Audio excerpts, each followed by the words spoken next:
अस्सलाम वालेकुम नाजरीन। हम आपको एक ऐसी वकिया सुनाएंगे, बहुत ही खूबसूरत है। हिरन का ईमान। नबी मोहम्मद का करिश्मा। मदीना मुनव्वरा की एक प्यारी सुबह थी।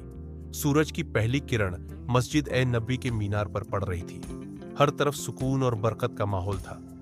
लोग बेसब्री से इंतजार करते थे कि नबी मोहम्मद का दीदार हो जाए।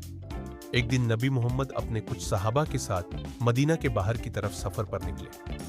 रेगिस्तान का रास्ता था, हवा गर्म थी और सन्नाटा फैला हुआ था। अचानक उन्होंने देखा कि एक शिकारी ने एक हिरण गजल को पकड़ रखा है। हिरण के पैर बंधे हुए थे और वह बेचैनी से इधर उधर देख रही थी। नबी मोहम्मद उस शिकारी के पास गए और पूछा, भाई, तूने इस हिरण को क्यों पकड़ा है? शिकारी बोला, ये मेरा शिकार है, मैं इसे बेचकर पैसे कमाऊंगा। नबी ने रहमत भरी नजरों से हिरण की तरफ देखा। हिरण की आंखों में आंसू थे, जैसे वो कुछ कहना चाहती हो। फिर अल्लाह के हुक्म से एक करिश्मा हुआ। हिरण इंसानों की जुबान में बोल उठी। उसने कहा, ऐ अल्लाह के रसूल, मुझे थोड़ी देर के लिए छोड़ दीजिए। मेरे बच्चे मेरी राह देख रहे हैं, मैं उन्हें दूध पिलाकर वापस आ जाऊंगी। सहाबा किराम हैरान रह गए। एक हिरण बोल रही थी। नबी ने मुस्कुराकर शिकारी से कहा, इसे थोड़ी देर के लिए जाने दे। अगर ये वापस ना आई तो मैं तुझे इसका बदला दे दूंगा। शिकारी चुप रहा, पर नबी की बात को ठुकरा ना सका। उसने हिरण की रस्सी खोल दी। हिरण तेजी से भागी और रेगिस्तान की रेत में गायब हो गई। थोड़ी देर बाद वही हिरण वापस आ गई। हिरण नबी के कदमों के पास आई और सिर झुका दिया। उसने कहा, ऐ अल्लाह के रसूल, मैं अपने बच्चों को अल्लाह के हवाले कर आई हूं।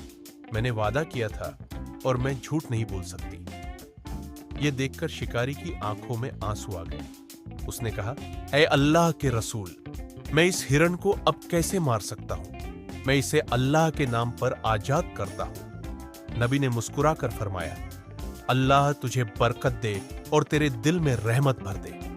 फिर आपने सहाबा से कहा, जो दूसरों पर रहम करता है, अल्लाह उस पर रहम करता है। सभी के दिलों में नरमी और मोहब्बत आ गई। हिरण वापस रेगिस्तान की ओर चली गई, लेकिन उसका नाम हमेशा के लिए नबी के करिश्मे के साथ जुड़ गया। उस दिन के बाद वही शिकारी मुसलमान बन गया। उसने कहा, मैं गवाही देता हूं कि आप अल्लाह के सच्चे रसूल हैं, जिनके लिए जमीन और आसमान की हर मखलूक सजदा करती है। मदीना में इस करिश्मे की खबर फैल गई।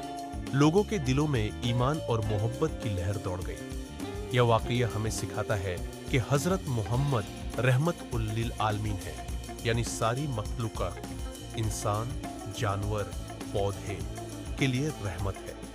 जो नबी से मोहब्बत करता है वो कभी जुल्म नहीं करता। वो हमेशा रहम और इंसाफ के रास्ते पर चलता है।